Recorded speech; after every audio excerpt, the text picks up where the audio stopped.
Universitario de Ciencias Económico-Administrativas, le damos la más cordial bienvenida a este 13º Congreso Internacional de Contaduría. En esta ocasión contamos con un bloque de ponencias en donde la primera persona que intervendrá es el contador Rodrigo Estupiñán Gaitán. Él viene invitado de Colombia. Es contador público titulado por la Facultad Nacional de Contaduría y Ciencias Económicas de Colombia. Es especialista en control de gestión y revisoría fiscal, lo que aquí significaría dictaminador de estados financieros, por la Universidad Cooperativa de Colombia y en normas internacionales de contabilidad y de información financiera. Tiene varios diplomados, uno de ellos es en gestión universitaria. Es socio fundador de la firma de auditoría y revisoría fiscal Rodrigo Estupiñán y compañía, auditor general y revisor fiscal de entidades financieras durante 27 años en el Banco Popular, Corporación Financiera Popular y Banco Cooperativo de Colombia. Asimismo es asesor contable y financiero, es profesor y conferencista, y el día de hoy nos va a dictar la conferencia titulada Auditoría Externa versus Auditoría Interna. Por favor, le brindamos un fuerte aplauso.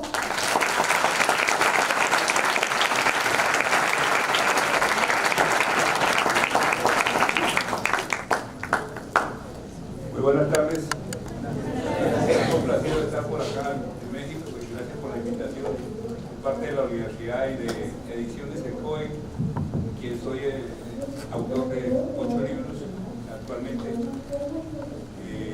entre ellos precisamente flujos de efectivo, análisis financiero, análisis de NIF y las normas internacionales de auditoría, las normas de aseguramiento de la información financiera. La conferencia que se escogió pues tiene que ver mucho precisamente con todos ustedes que se van a graduar, algunos y otros que ya están recién graduados. Es muy importante tener el perfil para ser uno auditor. No todo el mundo puede ser auditor, pero es importante y es necesario saber algunas características formales de estas identificaciones de la auditoría externa y de la auditoría interna. Primero que todo, estudiemos, y me imagino que todos ya saben de dónde viene el término de auditoría. El término de auditoría viene de oidor, o sea que esos eran desde la época romana, eran precisamente aquellos que mandaba el emperador al pueblo y a ver quién hablaba más de él, para que leyera la información y fuera la guillotina. O sea, en otras palabras, en mi tierra se dice esa palabra sapo, no sé aquí cómo se llama, pero de todos modos esa es una de las características formales del auditor. La auditoría, etimológicamente, viene del verbo latino audire, que lo que significa oír, que a su vez tiene su origen en los primeros auditores que ejercían su función, juzgando la verdad o falsedad de lo que le era sometido a su verificación, principalmente mirando. Sin embargo, también se dice que viene del verbo inglés to audit, que significa revisar o intervenir.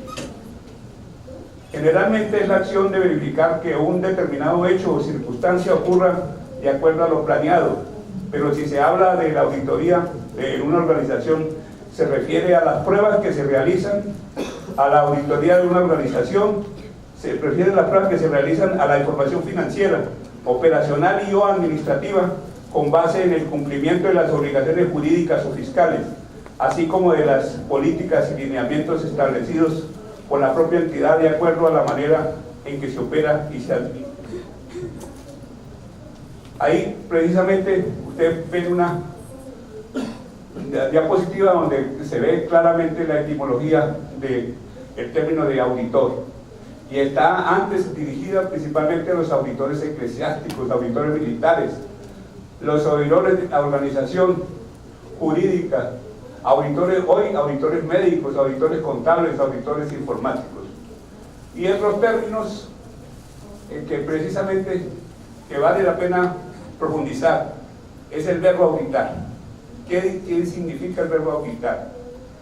Uno piensa que auditoría solamente existe, pues, la auditoría financiera, y entre otras, una de las auditorías que están de moda en este momento, y precisamente de acuerdo a todas las conferencias que han venido ustedes oyendo de anoche y de hoy sobre la corrupción, es la famosa auditoría forense, que precisamente investiga esos casos de corrupción, entre otros. Consiste en realizar un examen a los procesos y de la actividad económica de una organización para confirmar si se ajustan a lo fijado por las leyes o normas o buenos criterios establecidos formalmente. Entre ellas, pues hay varias auditorías, unas dedicadas exclusivamente a la parte del ejercicio de la contaduría pública. La auditoría fiscal, ese es uno de los compromisos más importantes que tiene el contador público, precisamente. En el caso de México, Costa Rica y Salvador, que conozco, precisamente tiene que dar el dictamen fiscal. En Colombia no existe el dictamen fiscal, simplemente firmar la declaración de renta y comprometerse de que realmente sean fieles los datos que se incluyen en la declaración de renta, pero no es ese compromiso tan grave que realmente tiene el contador público aquí en México, pues, sobre el dictamen fiscal. Y además, pues, de todos modos, es también una labor, digamos, esa disposición oficial es importante y realmente para todos los contadores públicos, porque tienen también posibilidad de trabajo. Que en este caso, uno de los problemas que tenemos en Colombia precisamente es la competencia de los contadores públicos, y que muchos contadores públicos se regalan en sus honorarios. Precisamente, entonces, eso evita precisamente, pues, que la progresión surja, y eso es lo más importante. Entonces, pues, para mí, ese dictamen fiscal creo que es una de las cosas importantes que tiene México. La auditoría de estado financiero, la auditoría interna, la auditoría operacional, la administrativa, integral, gubernamental y forense. Y otras clasificaciones de las auditorías, de las diferentes auditorías que se pueden interpretar dentro del término auditoría. Tengamos en cuenta que auditor no solamente lo realiza el contador público. Un administrador, un economista, otra profesión hace una auditoría, pero no puede hacer auditoría ni dictamen fiscal, ni puede hacer auditoría de estados financieros. Donde se dictamine estados financieros tiene que ser, lógicamente, contador público.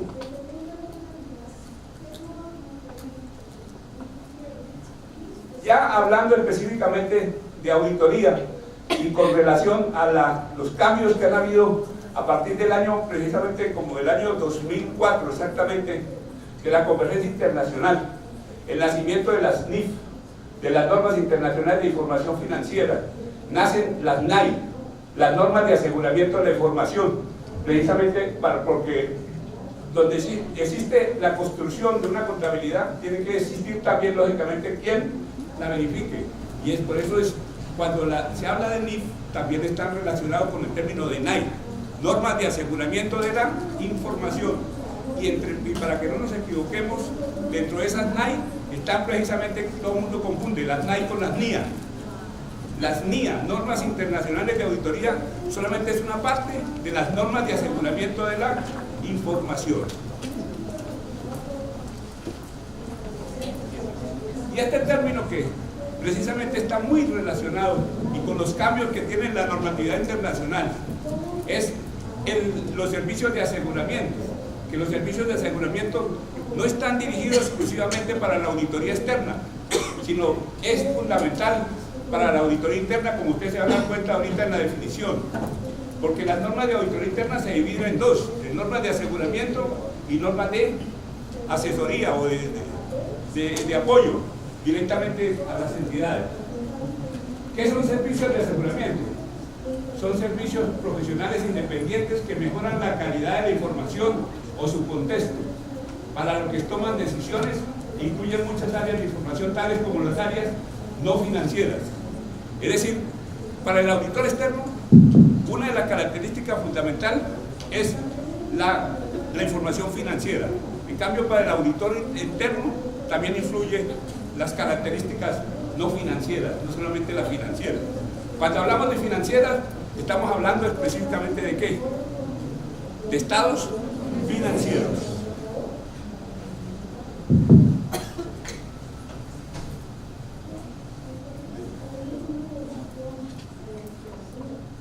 El término de aseguramiento, ¿qué les representa? Seguridad razonable. El auditor nunca podrá dar una seguridad total de cualquier circunstancia, por las diferentes relatividades que tienen las operaciones, las transacciones, los eventos. Siempre habrá, no se puede asegurar 100% de que asegurarte que no existan fraudes, que no existan errores matemáticos, que no existan errores en los libros. Siempre habrá problemas, y por eso es importante que en la auditoría también tengamos en cuenta el concepto de importancia relativa o materialidad de la información, para poder comprometerse y decir, utilizando un término fundamental, que se habla de razonable. ¿Qué es razonable? Es algo muy cerca de la verdad, pero que no es totalmente verdad. Es decir, ahí en la razonabilidad usted efectúa pasos, y cuando está hablando de cifras de estados financieros, está hablando de razonabilidad de los estados financieros.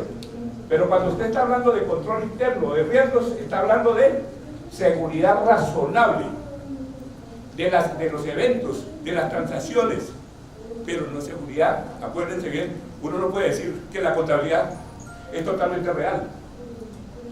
Nunca puede uno decir que la contabilidad es real. O dígame usted, coja el saldo de bancos. Mire el saldo de bancos, encuentra usted que hay 20 millones de pesos en el saldo de libros. Y en bancos hay 80 millones de pesos. ¿Por qué? Porque hay 60 millones de cheques pendientes que no han cobrado. Sin embargo, el saldo de libros nunca es igual al saldo del extracto. Y lo mismo en cartera, cuenta por cobrar. Vaya, cobre todo lo que le deben, así él paga. Entonces usted tendría que hacer un cálculo del deterioro, tiene que hacer una serie de estudios especiales, estimaciones para asegurar de todo modo de la realidad, que si es realmente es razonable cualquier información financiera. Cargarlo un poquito ya, por favor. Entonces, por eso, cuando hablamos de trabajo de información financiera y de aseguramiento de la información, tenemos que hablar de mire, dos términos importantes: aseguramiento razonable y aseguramiento limitado.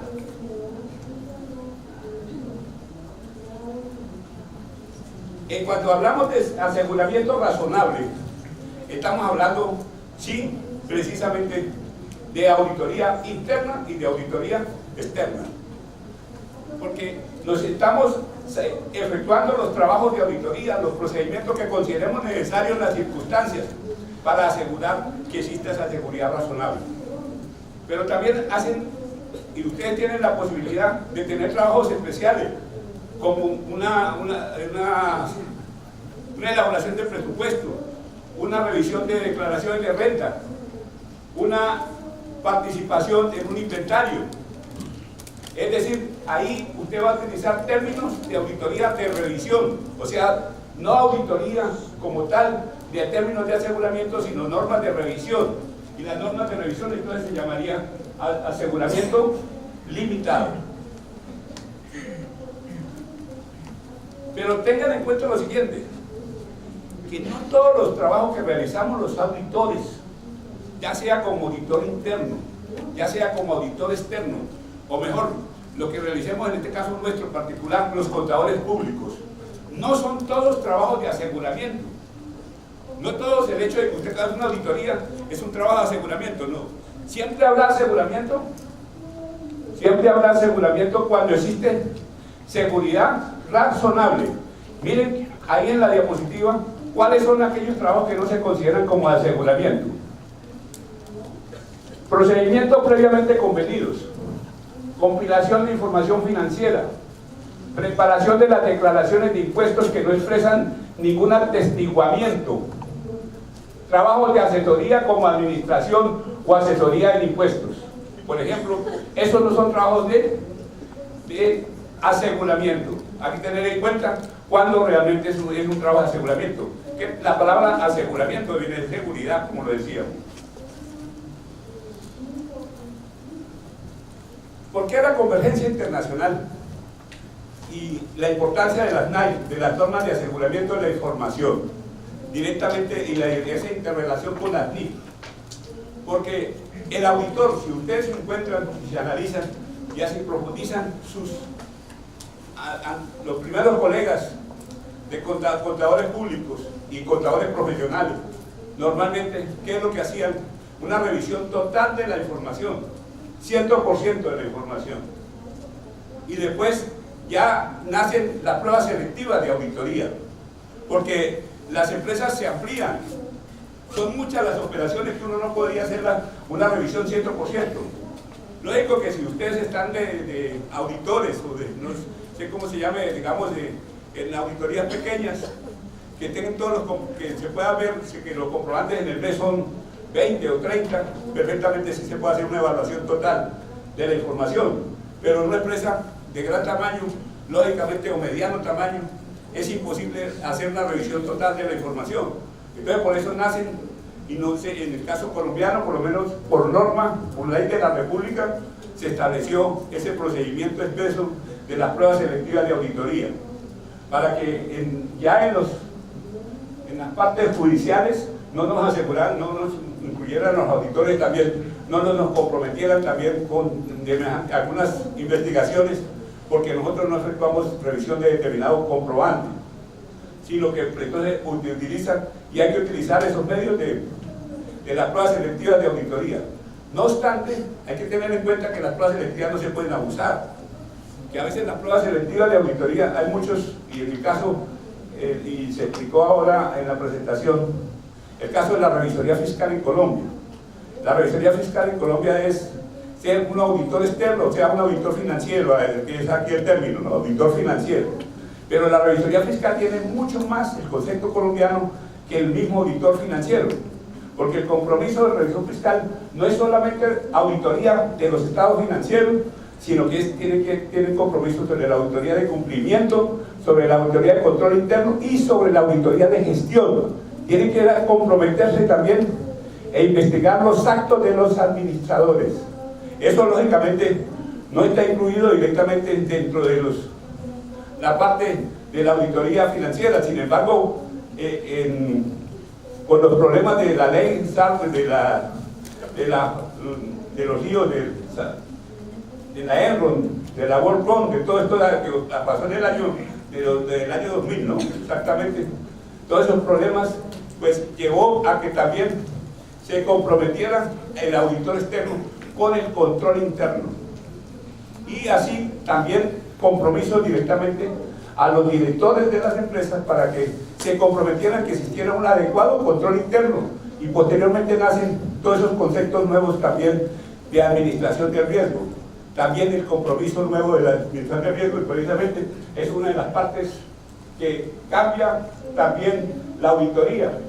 Entonces, del muestreo selectivo pasamos también a la importancia de la administración del riesgo. Esa lámina nos da la idea de cómo ha ido evolucionando la contaduría pública, precisamente, más que todo, llevada con el tamaño de las empresas.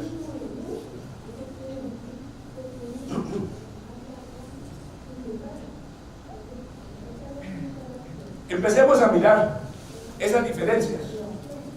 ¿Qué se entiende por auditoría externa y auditoría interna?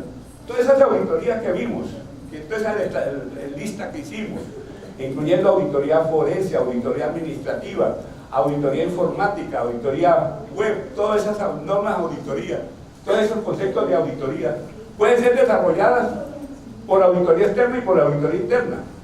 La auditoría interna y externa está referida muchas veces a la forma de contratación que se haga. Si usted es un contrato de honorarios, pues básicamente es una auditoría externa. Pero también quien lo contrata influye, y lógicamente entonces hay que mirar el caso de la independencia. ¿Quién lo contrata? Si es el máximo organismo, si es la presidencia, si es un jefe de división, ¿quién hace la contratación? Normalmente tiene influencia en la independencia del auditor. Esa es otra clave, importantísimo, que yo les pido, ya cuando estén trabajando en el caso principalmente de auditoría interna, que se dice que no se tiene independencia porque se recibe un sueldo. realmente uno como contador profesional o como contador público tiene que tener una independencia mental claramente definida. Eso es importantísimo, que tenga su criterio profesional y no se deje influenciar por lo que le estén pagando. Muchas veces dicen, no, va a perder el empleo, pero de todos modos el criterio profesional es fundamental y básico para ejercer la contaduría, ya sea contaduría pública o contaduría privada como tal. La auditoría externa, en nuestro caso, la comparación que vamos a hacer es que la auditoría externa está muchas veces relacionada más con la función pública. ¿Por qué nos llamamos contadores públicos? ¿Por qué? ¿Por qué la diferencia con el contador privado? Público. ¿Por qué? No es porque. Y cuando dice, usted es contadora pública, no, sí es pública, claro. Y es contador público, porque da dictamen hacia terceros. Básicamente que tenga un compromiso público. No se entienda el término de público con el sector gubernamental, sino con el público como tal. Eso es fundamental. Dice, de acuerdo a la Federación Internacional de Contadores, IFAC, un trabajo de auditoría se define como un trabajo de aseguramiento. Y ahí el término de aseguramiento razonable, en el cual un contador profesional ejerce práctica pública, pero yo diría que también un aseguramiento no razonable estaría, si usted lo puede contratar, unos acreedores, y ya es público, ya los acreedores no son parte de la empresa, pero perfectamente podría comprometerse, entonces podría ser también una auditoría externa. Auditoría interna es una auditoría, es una actividad independiente y objetiva de aseguramiento y consulta concebida para agregar valor y mejorar las operaciones de una organización. Ayuda a una organización a cumplir sus objetivos aportando un enfoque sistemático y disciplinado para evaluar y mejorar la eficacia de los procesos de gestión de riesgos, control y gobierno. Observen esos tres términos que están ahí en rojo: riesgos, control y gobierno. Cuando habla de gobierno, ¿de qué se refiere gobierno? En el término privado, en el sector privado principalmente, el gobierno corporativo. ¿Qué incluye el gobierno corporativo? ¿Quién es el gobierno? ¿Qué incluye el gobierno corporativo? Pues el máximo organismo administrativo de una entidad, ¿cuál es? ¿El gerente o la junta directiva? La junta directiva o el consejo de administración. Luego viene la alta gerencia. Eso es lo que se considera como gobierno corporativo. ¿Quién es el que emite políticas? Y las políticas, pues lógicamente tienen que desarrollarlas la alta gerencia, ¿no es cierto? Entonces, eso es importante en la auditoría interna, que no solamente evalúe procesos, sino que evalúe también la gestión del gobierno corporativo, que evalúe también la gestión de riesgos y la gestión de control interno. Entonces, por eso esos tres términos son fundamentales dentro de la auditoría interna. Dentro de la auditoría externa o auditoría, en el caso específico de la auditoría financiera, pues ya hablábamos del control interno, la importancia también, pero ahí hay una confusión muchas veces cuando hablamos de evaluación de riesgos. La auditoría interna evalúa riesgos, sí, los riesgos de la empresa o los riesgos de la auditoría, los dos casos, pero principalmente le interesa a la auditoría interna la evaluación de riesgos de la empresa. En cambio, al auditor externo se compromete con la auditoría de riesgos, pero precisamente del trabajo que usted va a realizar. Si usted no se equivoca para emitir una opinión, para emitir un dictamen de auditoría. ¿Qué normas? Muy general. ¿Cuáles son las normas para auditoría interna? ¿Quién las emite? El Instituto Internacional de Auditoría Interna. El caso específico en las normas que rigen a los auditores internos son las normas internacionales para el ejercicio de la auditoría interna, que antes de enero 1 de 2017 incluía las normas internacionales, consejos para las prácticas, guías para las prácticas y papeles que deben informarse. Dentro de esos aspectos de la auditoría interna, que se llama la NIEPAI, mire, Normas Internacionales para el Ejercicio Profesional de Auditoría Interna. ¿Cuáles son los dos grandes servicios que muestran las normas de auditoría interna?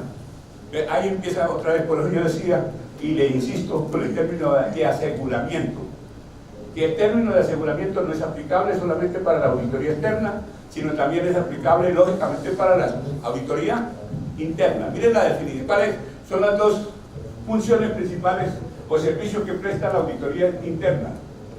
El de aseguramiento.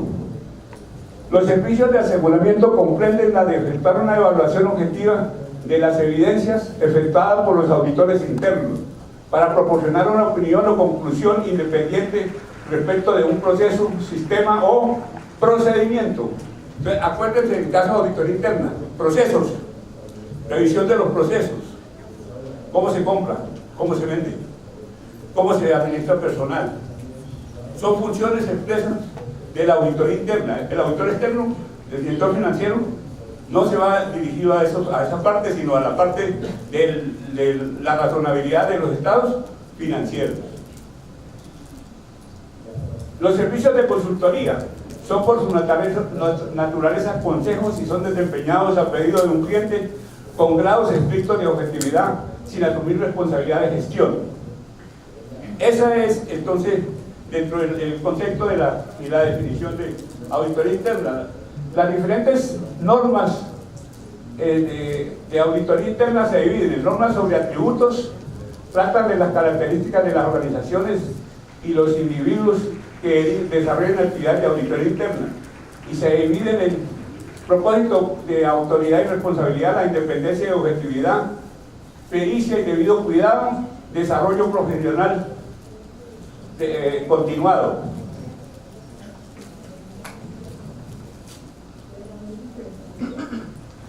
Y las normas sobre desempeño, que son las normas relativas a la ejecución del trabajo en el caso de la auditoría externa.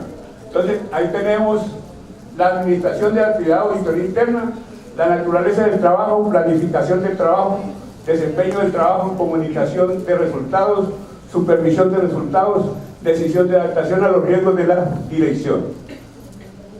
En una organización de la auditoría interna, pues uno de los puntos importantes es este, y en lo que se falla en las auditorías internas, es en los profesionales capacitados. Desgraciadamente, las personas que nombran en las empresas como parte de la auditoría interna son personas que muchas veces no es del ejercicio de contaduría profesional ni contaduría pública, sino que son muchas veces economistas, administradores o personas que a veces sobran en otras dependencias y los nombran en la parte de auditoría. O sea que lo que más insiste las normas de auditoría interna es en la capacitación, y así eso es fundamental, de la actualización permanente de nosotros como contadores, que no sea hoy esto, sino que sea de manera permanente, que ustedes no se comprometen, mejor dicho, no se sienten ya desrealizados como con un título de contador público, y siendo que la carrera de contaduría profesional es una de las carreras más dinámicas que tienen. La organización ya a partir de enero primero. Entonces vamos a terminar algunas cosas importantes que yo considero, porque realmente es un tiempo muy reducido. En cuanto a la organización de las normas de aseguramiento de la información, aquí tenemos una de las cosas que también está dentro de las normas de auditoría del Código de Ética Profesional: servicios cubiertos por los pronunciamientos de la IASB, norma internacional de control de calidad, marcos internacional de referencia al trabajo atestigual, y algunos servicios. Ustedes han visto en el Instituto Mexicano de Contadores Públicos cómo se llama el folleto de normas de auditoría, aseguramiento y de otros servicios relacionados. Precisamente eso incluye en las normas de auditoría, pero también incluye una cosa importante que tiene esa organización de los boletines de la Comisión de Normas de Aseguramiento de la Información, que me han parecido bastante bueno y que yo personalmente en Colombia lo utilizo. esa organización que hizo precisamente el Instituto Mexicano de Contadores Públicos. La auditoría externa, pues la auditoría interna tiene mucha relación con la auditoría externa, desde que siempre que se pueda confiar en ella. Hay una norma, una mía, la 610, que dice utilización del trabajo de los auditores internos, que tiene una serie de características. Ustedes pueden revisar entonces esas diapositivas con mucho cuidado y mirar y profundizar todos estos aspectos que de pronto con este papelito que me está mostrando me está diciendo todo lo que pensaba hablar.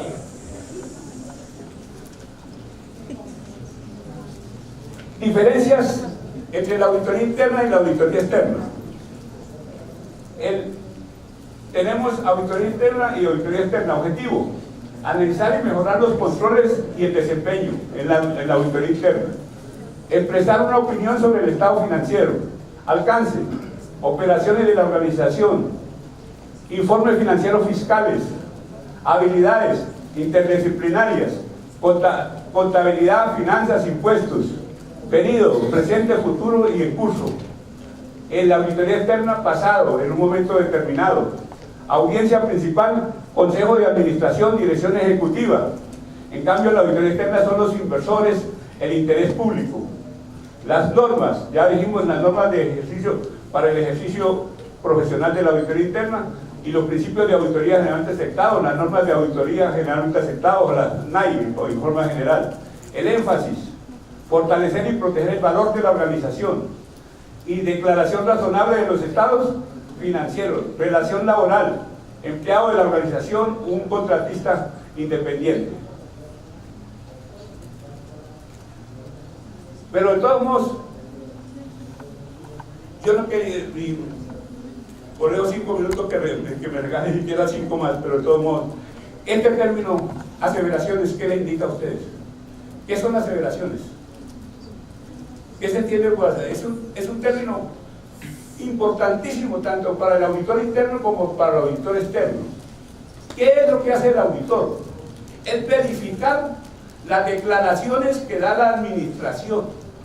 Cuando usted lo contrata como auditor, está verificando que lo que le dicen y los datos que le dan son no ciertos, sino que son ¿qué? Razonables, ¿cierto?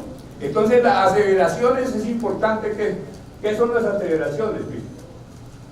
Las aseveraciones son declaraciones o manifestaciones, estado de situación financiera, de resultados y su corriente de información, las cuales están relacionadas directamente con los objetivos generales y específicos de la auditoría y que por su naturaleza pueden ser explícitas o implícitas.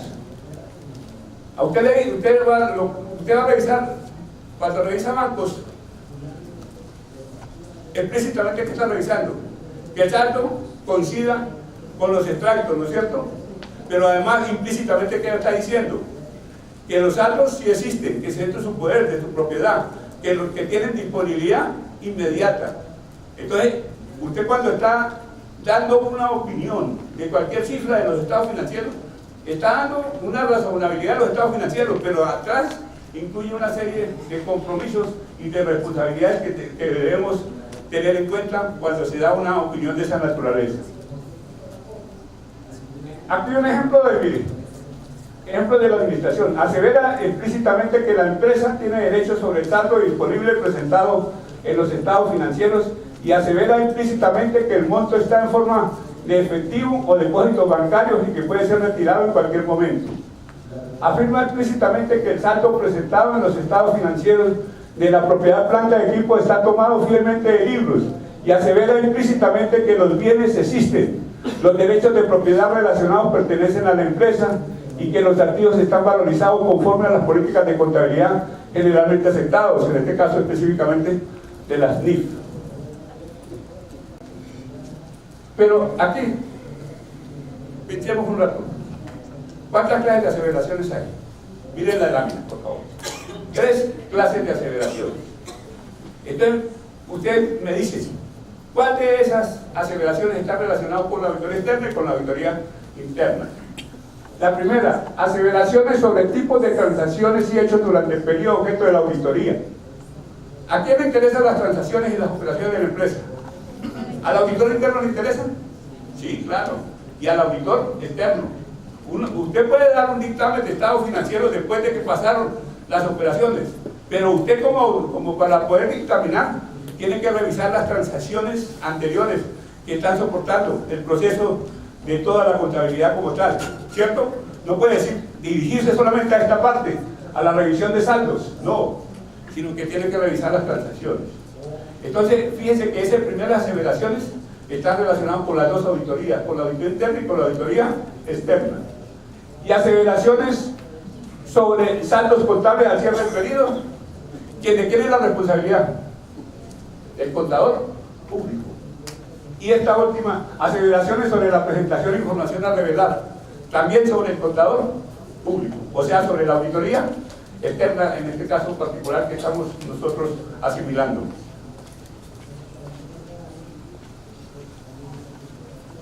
Hay muchas cositas para ahí para comentar, pero tampoco quiero dejar pasar por desapercibido este término. Auditoría bajo riesgo, que eso es de los últimos compromisos que tiene la auditoría, de los cambios en la convergencia, donde más se insiste ha sido el cambio de enfoque hacia la auditoría no tradicional, sino a la auditoría bajo riesgo. ¿Y cómo haría usted una auditoría bajo riesgo? Evaluación de riesgos, hace un plan de auditoría, realiza procedimientos de evaluación de riesgos, da respuesta al riesgo, diseña procedimientos de auditoría adicionales, realiza procedimientos de auditoría adicionales y presentación de informes, evalúa la evidencia de auditoría obtenida y prepara los informes de auditoría. Eso lógicamente es aplicable para la auditoría interna como para la auditoría externa. De todos modos, tengan en cuenta algo, que cuando hablamos de administración de riesgo, una cosa es la administración del riesgo de la empresa como tal, y otra es la administración del riesgo de auditoría. ¿Cuál es la diferencia de la una y la otra? Porque el riesgo de auditoría está relacionado, como lo dije al principio, con el trabajo del auditor. En cambio, la auditoría general de riesgo está relacionado con cómo funciona la empresa, qué riesgos puede tener, y incluye, pues lógicamente, varios riesgos para la parte operativa, para la parte financiera, para la parte administrativa y para la parte, lógicamente, de apoyo que tengan en la empresa como tal.